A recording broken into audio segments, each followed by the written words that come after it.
Welcome back to the podcast. I am so excited for my guest today. His name is Logan Wilson. He is a soon-to-be husband, and he's the starting linebacker for the Cincinnati Bengals. So, Logan, welcome to the podcast. Christian, thanks for having me. Man, I'm so happy for you to be here. Like we said, we have not met in person, but we have some mutual friends, and luckily we're able to get to meet virtually with technology. So it's awesome to get to chat with you today. Yeah, for sure. I'm looking forward to it. Well, I want to do something different today. So normally the theme of the podcast at the very end, I ask whoever is on to give a physical and a spiritual challenge. And today I'm thinking about maybe switching it up a little bit. So I don't mean to throw you for a loop here, but we'll start the episode with a physical and a spiritual challenge for the week. Okay, so the physical challenge that I came up with, I think it's probably a little different than what most people are thinking of in terms of like, oh, you should go get a lift in this day or run this X amount of miles. I chose to do, on your own time, do some form of recovery for yourself every single day, whether that's yoga, sauna, foam roll, massage gun, etc., things like that, because I feel like sometimes people work so hard and we forget the recovery aspect of our training that it's so important to do that kind of stuff. And then for spiritual challenge, my fiance and I just started doing this is we start our mornings listening to like worship Christian music, just to start the day on a good note while we're just having coffee, hanging out, chatting, trying to wake up our eyeballs a little bit in the morning. So that is the spiritual challenge that I have. Well, there you go. Awesome. I love it. Well, I like the way that feels. I like these challenges at the beginning. Well, my first question is, because I'm just super curious. So first off, like I said, you play football for the Cincinnati Bengals, and you just had the opportunity to play it in a Super Bowl. So what was that experience like, and was that one of the coolest moments of your career so far? 100%. I think that it was just such a surreal experience to even have that opportunity. Honestly, it's just one of those games that since you start playing football as a little kid, that's like the ultimate game you dream of playing in. And then just being able to see, I think that where it came like full circle was you see all these celebrities, you know, the big name guys. Like I'm a huge fan of The Rock, for example, and seeing him on the field right in front of me is like, this is crazy. This is what it's all about. And, you know, I was very thankful we had that opportunity to play in that game. Obviously, we wish we could have won that game and come out on top, but there's still so many positives from that entire season that we could take from that experience and just carry on from when we move forward. Yeah, well, because even I feel like in the playoffs, like y'all were always kind of like the underdog, you know. So I really thought that y'all were going to pull it off. I really did. I know. I was hoping we would. But, you know, we just came up a few plays short here and there. And, you know, it always puts into perspective that life is a lot bigger than the wins and losses in football. Yeah. What was one of the biggest takeaways that you got, you know, from coming up short from that? I think it just taught us a lot about like the culture, like the guys that we have in that locker room, because, my first year, we just have a different culture now than we did in my first year. You know, that coaching staff, they're trying to weed some guys out that didn't fit their culture. And the guys we have now are just team first guys that don't care about stats. Like they don't care about who gets the sacks, the touchdowns, interceptions, fumbles, tackles, all that kind of stuff. They just care about winning. And I think that that carries a long way when you're trying to have a lot of team success. Yeah. Well, I want to ask because I texted Adam Klink after it happened. It was near the end of the game, and you got a holding call called on you. It was like maybe third down, I think, and it was like on the 5-yard line, and I think it was Cooper Kupp, I think, and you got a holding call. And I texted Adam. I was like, I completely disagree with that. So what? I mean, because I honestly think if that was not called, y'all had so much momentum. I really think that y'all would have won the game. Yeah, I mean, what do you think? I definitely would agree with you. Should have, could have, would have, you know, but that's a tough call. I had so many people come up to me about that call. They're like, that's a bad call. You guys would have won. I would have if the call didn't happen. I know I would have taken our chances. Fourth and goal from like the 10-yard line or whatever to win the That's what Super I'm saying. Bowl. I really think y'all would have won if that call didn't happen. Because Yeah, I don't think you held them. no, I mean, I don't think I did either. But it's But I but sometimes here's the deal he's though with pretty that. quick. No, I know the deal with that is like it's hard, but also I try to put myself in that ref shoe. He's trying to make a split second decision of whether or not it was holding, and it from his angle, it might have looked like it, but um, I don't know. It is what it is. There's nothing Yeah. I can do about it Well, now. You know? did you have like were you super nervous going into that game, or like through training and preparation and film, like Yeah. because like at what point do you ditch the nerves? Is it like midway through the first quarter, or like before the game, or for you personally, like what is that process like?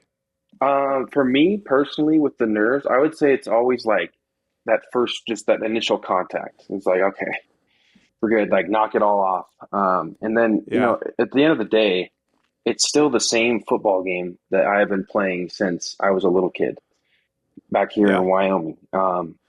That's what it comes down to. Like, you don't need to make it any bigger than it needs to be. Obviously, it's the biggest game in the world, playing in Super Bowl, but it's still football that we've been playing every game up to that point. And so you just kind Yeah. of have to simplify it and just kind of fall back on your training and preparation that you've done what you can up to that point and just let everything else take care of itself. Yeah. So you played at the University of Wyoming, and now you're playing for the Bengals. And then even from like high school, like what's been the most, surprising transition going from like high school to Wyoming to playing in the NFL?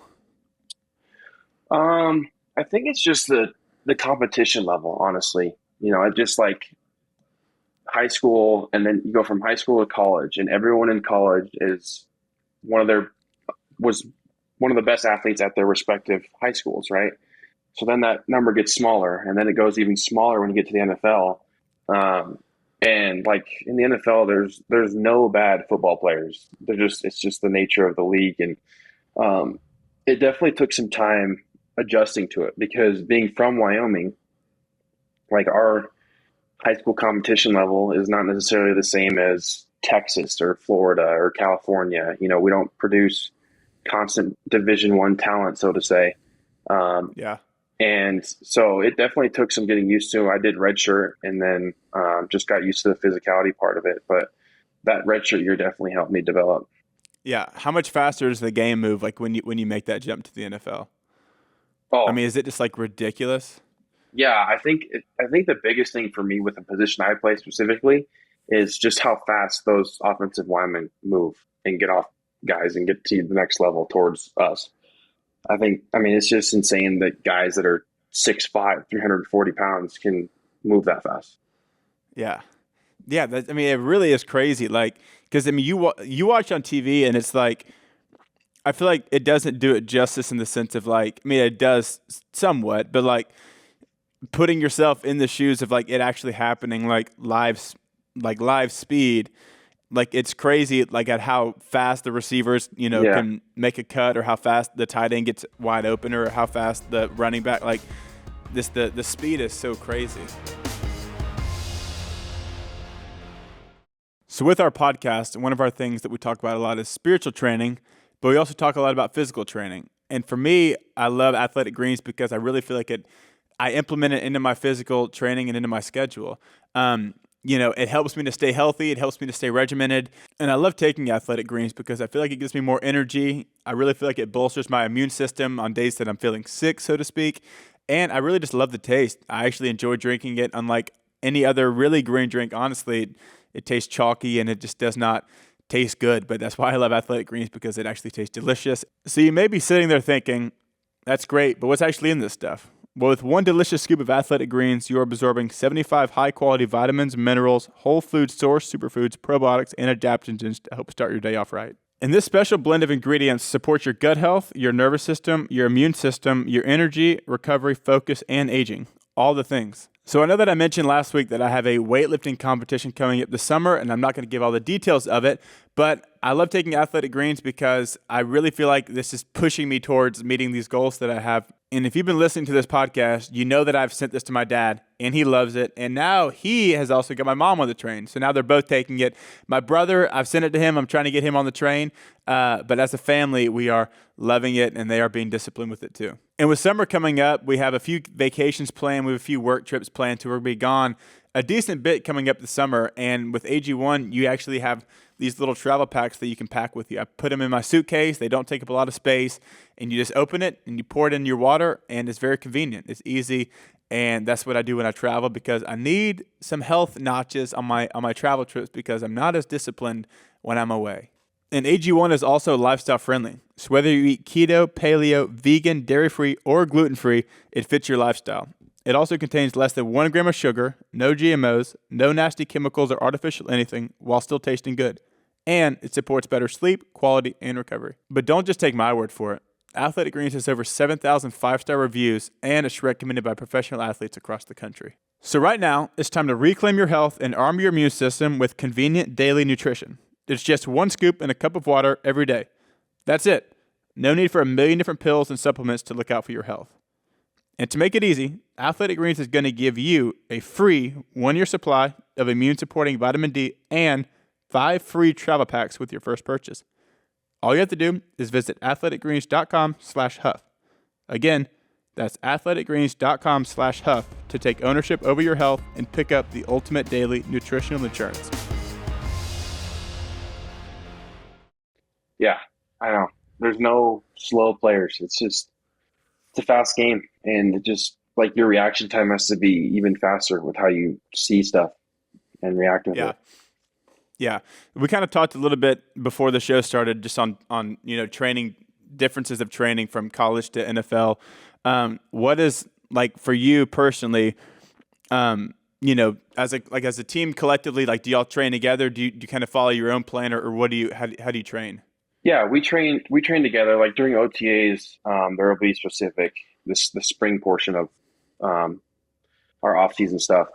There'll be specific workouts that we'll do as a team, and really the whole time there's like during the season there'll be like typically for us we have like 2 days of workouts throughout a typical like game week, and then got some guys will come in on their own and do extra stuff, but those are the 2 that like are mandatory that we all have to go in at a certain time and do. What's your favorite style of training? My favorite style of training, I would definitely say probably just weightlifting in general. Yeah. But I think that what I've learned now is like at this point, it's not all about seeing how much weight you can lift all the time. I've just gotten a lot smarter with like the recovery aspect, nutritional aspect, and just being able to like, what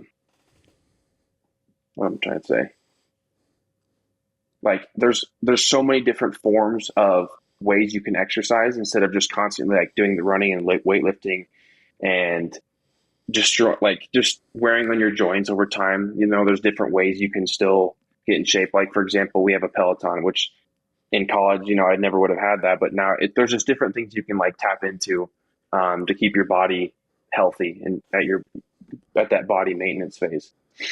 Yeah. Well, you just brought up nutrition, and I feel like if I ever ask, on social media or people listening to the podcast, that's always one of the biggest questions is like talk about nutrition. And I'm not the most, I mean, granted, like I am to an extent conscious of like nutrition, but Mm-hmm. I just know for myself personally, like I've made unhealthy habits of it in the past. Yeah. So I tend to stray towards like train harder and then worry about food less. But being in the NFL and, as disciplined as you have to be, through training and through nutrition, I guess what I'm trying to say is like, what does your nutrition look like? Are you really regimented, or are you pretty, lenient, or how does that work for you? I would say that my fiance and I, we eat really healthy, and I think that there is levels to like nutrition because in terms of like ingredients, because there's can be people that say like, oh, I'm gonna eat some chicken, rice, and broccoli, but then there's what is being pumped into that chicken, is it organic? Like there's just so many different things that you can break it down to. And that's just stuff I've learned as I've gone on. Like when I was in college, like we had a training table where we could eat healthy, but sometimes on a weekend, like you would want to go get McDonald's. You're trying to put on weight and it's cheap. You don't have much money in your pocket. So you're trying to find a way to get those calories in. But for us, like during the season, we don't have we just usually have a protein, a carb, and a fat source essentially. And then veggies. Veggies are really important for recovery, but we don't have like a specific, like, oh, I got to eat this day. It's just, we change it up each week. And Tuesdays are our off days, during the season. So Tuesdays is what I'll do as my cheat day, where I just basically eat whatever I want, that day. Like, and for me, That's my awesome. biggest cheat is donuts. Really? But what's weird is there's actually a lot of science behind a refeed. So like after I broke my body down Sunday for a game, and then we weight lift on Monday. So Tuesday, and then I just do a cheat day where I can just replenish all of my stores in my body.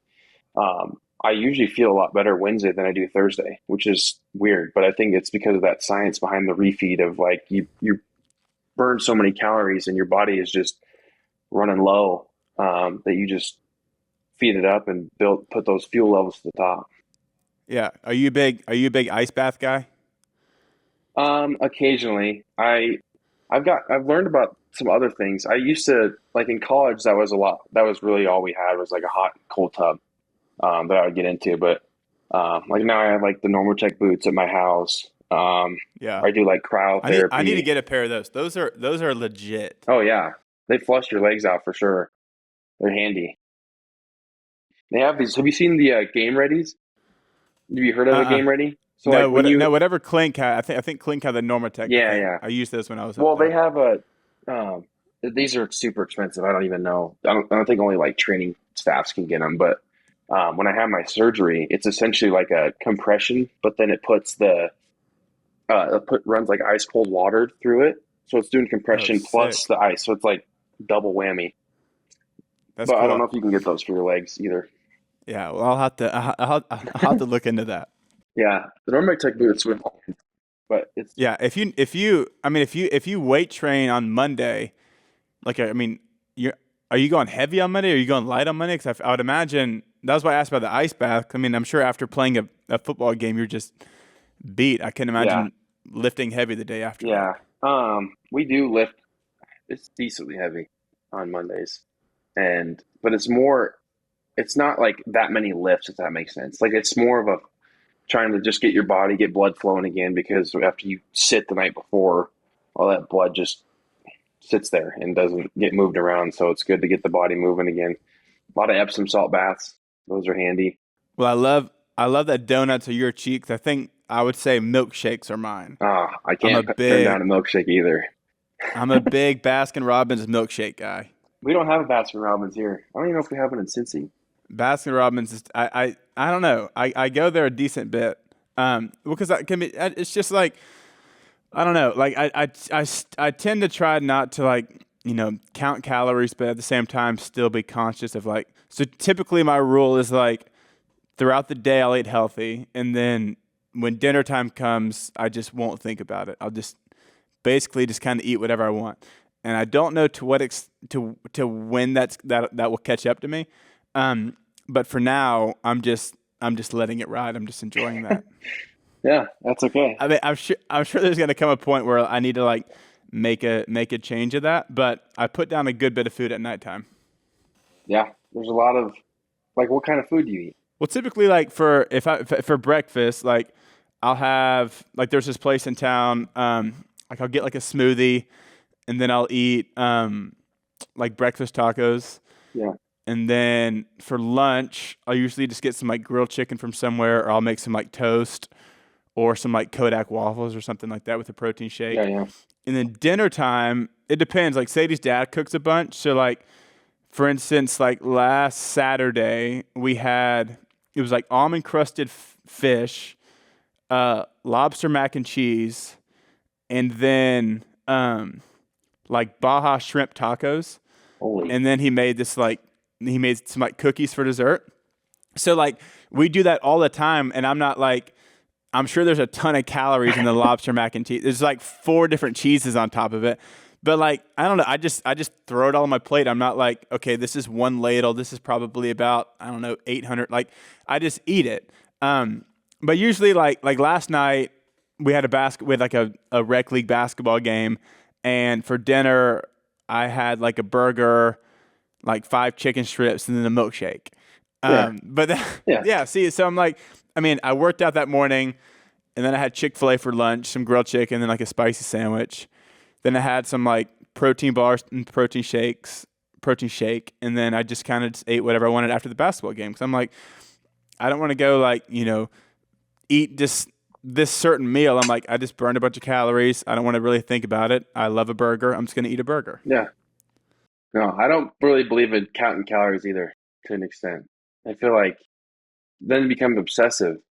Yeah, I've just heard, I know a ton of people struggle with that. Just like, I don't know, I think that's how unhealthy habits form of like, because that was for me, like, when I was earlier in college, I was so like disciplined to like meeting this mold of like, I'm going to eat this much at this time, this many calories. And it's like, that took away from like going out to eat with friends or like, if I saw a donut, I'd be like, oh my gosh, I can't eat a donut. And I'm like, that just, it was so unhealthy. And Yeah. I'm like, I would rather train harder and then not really think about this 250 calorie donut with however many carbs, I don't really care. I'm just going to eat it and not think about it. Yeah.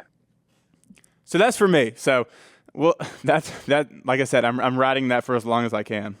As long as it works. Yeah, there you go. Well, I want to ask you this question, with playing football and, as a believer, do you ever wrestle with like, finding your identity and playing the sport that you play? Do I ever wrestle with it, you're saying? Yeah. Like, do you ever like, wrestle with that idea of like, if, I don't know, like if you got, yeah. Yeah. I feel like it's natural to an extent because of who, like when you're around guys that also, that's their identity is football. Yeah. But I think that I've done a better job of understanding that it's not like football is a part of me, but it's not who I am. Like I want to be known for more than just the football player Logan. Like I want to be known for being a genuine human being who treats people with kindness, like things like that. And I definitely think it's easy to stray away from it. So you do have to constantly battle that, especially at that level, because there's just not as many believers. I feel like at that level, they're just chasing money. Yeah. Well, I was going to ask, like, does that ever get difficult? Being in an industry that's by and large, not pursuing faith, so to speak, and like, how do you combat that? Like, how do you have faith conversations in locker rooms and on the field and those things? Yeah, I mean, I think that luckily we have a team chaplain who was a former player with the Bengals and prior to that we had another team chaplain my first year there that we got close with, and we would do couple studies throughout the season. This was during, I think this was 2020, so it was during COVID, so we were Zooming. But we just have like fun little activities, and then you would be able to see what other guys were pursuing their faith as well, because sometimes people don't necessarily show it. You know what I mean? Like you wouldn't necessarily know, like they're nice human beings, but you wouldn't necessarily know from just talking to them that they were pursuing their faith like that. So it was nice to be able to have to see who else was in like your shoes essentially.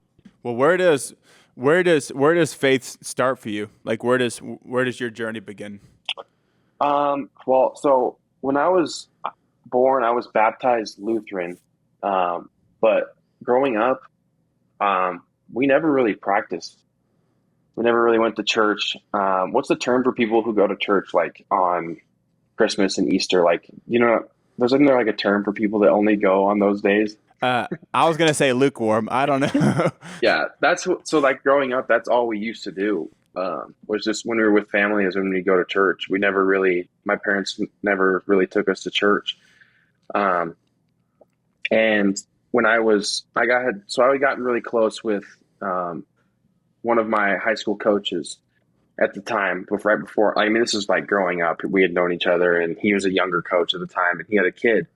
My In my freshman year at Wyoming, his baby boy passed away from SIDS, Mm. and um, he told, this him and I have gotten really close. Like he's gonna be in our wedding this summer. So, I feel like that at that moment was when um, I really started to, because they had really, I'm like, they really relied on God to get them through a situation like that. And for me to be as close as I was to Him and see it, like see them go through something like that and realize the power of God to put them through something like that is kind of where my journey essentially started. And they're someone we Morgan and I both look to for like guidance as a couple like that. Just because I just can't even imagine going through losing a child. And they're unbelievable. And just to so then to go off that, so they chose the Bible verse Joshua 1:9 to like essentially remember their kid. His name was Brooks. Um, and for you don't if you those who don't know the verse, it says, "Be strong and courageous. Do not be afraid. Do not be discouraged. For the Lord your God will be with you wherever you go." And I used to when I went to the little baby's cemetery with them, I told them that I was going to play like I was always going to represent Brooks the best way I could with how I was able to play, like glorify God on the field with how I played. And they made these wristbands and they had a tournament. I feel like I'm scatterbrained everything, but they had a tournament that No, was you're called the good. Play for Brooks tournament. It's like a golf tournament they do every summer, and they raise money for SIDS awareness. Well, anyways, they made bracelets for that, and so I wore it every day. It was just something I wanted to wear and just always have with me, and I would wear it on my wrists during games. But one time it got torn off, and so um, eventually I was just like, okay, the way it won't get torn off is if I just get the tattoo. So I got a tattoo of it right here, Nice. and for those that know me, I do not like needles. Like I can't stand needles. Um, and so I got the tattoo on a Saturday night, and got with all this tattoo, Joshua 1:9. Went to church Sunday morning, and our pastor, he's talking about overcoming fears in your life. And what if you had to guess what verse he was talking about the day after I got that tattoo? Joshua 1:9. Yeah, and like That's awesome. I'm literally getting chills thinking about it right now. I was sitting in that church service with chills. I was like, this doesn't happen by chance that he's talking about this verse the night after I just got the tattoo. Like that's and so yeah, I've just been trying to pursue it ever since. And one of the biggest blessings in my life was my fiance right now. Um, she's a firm believer in Christ, and so am I. And I think that we'd eventually like to get baptized, like rebaptized together. Um, Yeah.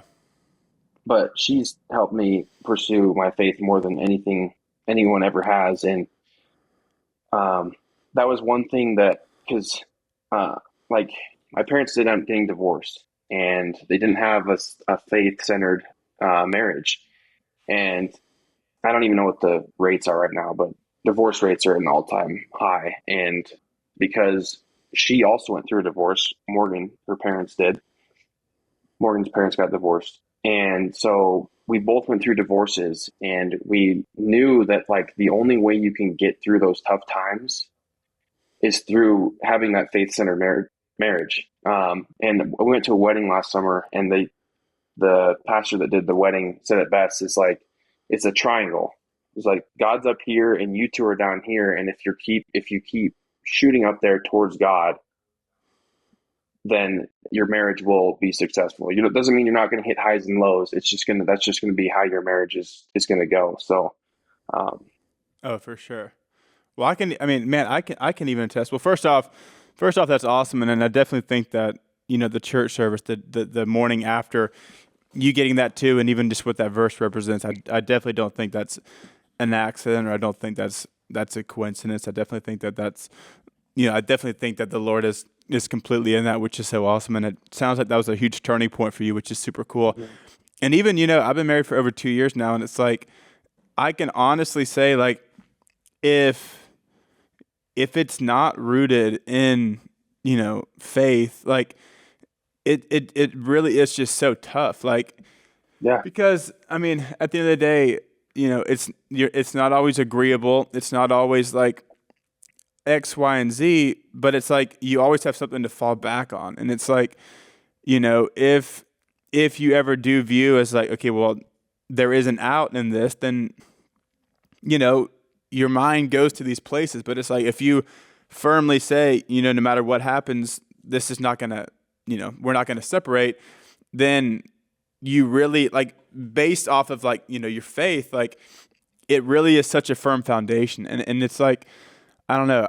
I'm just saying, if the two of us weren't believers, marriage would be very, very difficult. And it still is difficult, but yeah, like, it makes it less difficult if you both know, like you said, it's the triangle. It's like, I'm going to love you best if I'm pursuing a relationship with God, and I'm not making, I'm not idolizing you more than I'm following Him. Like, hmm because if I put you over my relationship with Him, then you're gonna let me down. I'm gonna put expectations on you that are unhealthy, that yep, you can't meet, and it's like it's this system just comes crumbling down, and it really just does become so destructive when, when you put all of this on your spouse, and he or she was never meant to carry that, because hmm ultimately they can't carry that. yeah, Um, so I can just say, I can promise you, it is 100% like easier, more like, it's just the way that it was supposed to be. Two people becoming together, becoming one, and pursuing a relationship with God and pursuing each other. It really is awesome. And it would be, honestly, I think, miserable if the two of us weren't pursuing that. yeah, Well, I was going to ask you, even like, now it's off season, but as much as y'all travel and train and watch film and practice and prep and all these different things, you kind of mentioned y'all have a chaplain. What are ways that throughout the season that you try to maintain, because obviously you're physically disciplined throughout the season. You talked about practicing on Monday, resting on Tuesday, lifts on Wednesday, and all these other things. How do you stay disciplined spiritually throughout the season when you have so much riding on the line with yeah, with the games and with prep and practice? yeah. I think that is something that for me, I do have to be more consistent about. I think it gets easy to just kind of stray away from it because you get so caught up in everything else that you're doing with football, because it is a busy lifestyle. But I think that one thing is just so I have a reminder all the time is the Bible app on my phone, honestly, because then you can, like, you got all those different little plans that you can do. You can do them with like friends and family, or just like getting that constant daily Bible verse, just so you can, see what that verse is about and see what it's talking about. And I remember we were doing premarital with it was like different, not the chaplain there now, but it was a previous chaplain. And the one thing he said to do, for us, because he understood that what we do, but playing football, that when your day is done with football, like when you're on your way home to go see your fiance or wife, that like turn on some Christian music and just to put yourself in a good mood, and like just to try to push all the football stuff aside and go give your significant other the attention um, that they need when you've been gone all day. I mean, we're literally gone from 8 to 5, like a typical day job on Wednesday through Thursday. And, Morgan does a lot for our dogs and running the house and grocery. I mean, so many different things that, I could never do without her. So that was one thing I do try to do now, learn from that. Well, even I think it's even cool. What you said about playing worship music in the morning. And I can't really speak into this a bunch because I've never had to like get amped up to go play in a professional football game. But I mean, even like you said, with worship music. I mean, even before games, if you're in the locker room, with AirPods. I mean, for me, I mean, there's a lot of Christian songs that I promise you get me more amped up than listening to a Drake song. To me, even just to encourage you, I don't know if you ever do that, but there's a lot of songs out there that are worship, that are, more upbeat tempo, more, kind of rah, rah, rah kind of, if you will, so to speak. So, I mean, I think even that's, something cool for your faith. Like before you, go play a game, it's like you're not finding your identity in that sport, and it's being reminded before you go take the field with, I'm going to play this game. This is my tattoo for God's glory, and I'm going to glorify Him on the field. Yeah. Whether I have 3 sacks in the game, or if I, missed a game-winning, or if I missed a tackle to lose the game. It's like constantly just filling your mind with, with worship, and like you say, with the Bible app. I think that those are such huge things to help keep us grounded, discipline-wise, with our spiritual self. Yeah, I've never tried that pregame wise, but might be something to look into, honestly. I can send you. I can send you some. Yeah. I have there are some really good songs that if I'm hitting like a heavy back squat, I got a few go-tos that I'll throw on there that definitely get me more amped up versus if I was listening to something a little more slower. Yeah, you'll have to send those my way. I will. I'll have to send those to you. But you've talked about your fiance a lot, which that is awesome. But you're about to be a husband. When y'all getting married? July 9th. Oh, awesome! So you're coming up. Yep. That's soon. That's 3 months 3 away. months. Yeah, less than now, I think. Yeah. Well, I'm gonna ask you because a lot of people ask this on the podcast. But what's the biggest thing that you've learned since getting engaged, and what are you most looking forward to about becoming a husband? Oh man, the thing I'm probably most looking forward to when I become a husband is being able to like call her my wife, and then work at our marriage, for the rest of our lives, and be able to love her and treat her the way that. Okay, I just got this.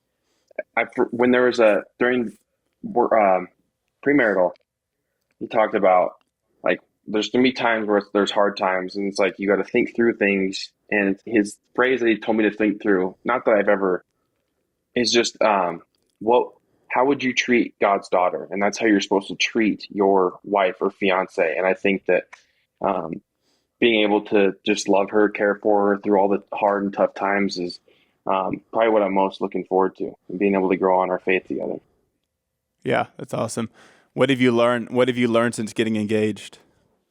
About like us, or just I mean, just about y'all together, yourself. So I remember like when me and Sadie got engaged, so to speak, we dated long distance, and we got engaged, and we were I spent the summer with her family in Louisiana, and then even just since getting married, like even just like I mean, everyone always says, when you get married, you realize how selfish you are, but it's even in the sense of like not even selfish of like possession stuff. Like it can be selfish of like emotion, or like you don't want to have a deep conversation because you don't want to have an argument. Like you realize how selfish you can be with like just wanting to be like just in this happy little perfect box, and like marriage is not always going to look like that. So sometimes you do need to have those conversations, and I can be selfish of like, I don't want to go here right now because I'm tired, but I know that this conversation is going to benefit us in our marriage and as being parents.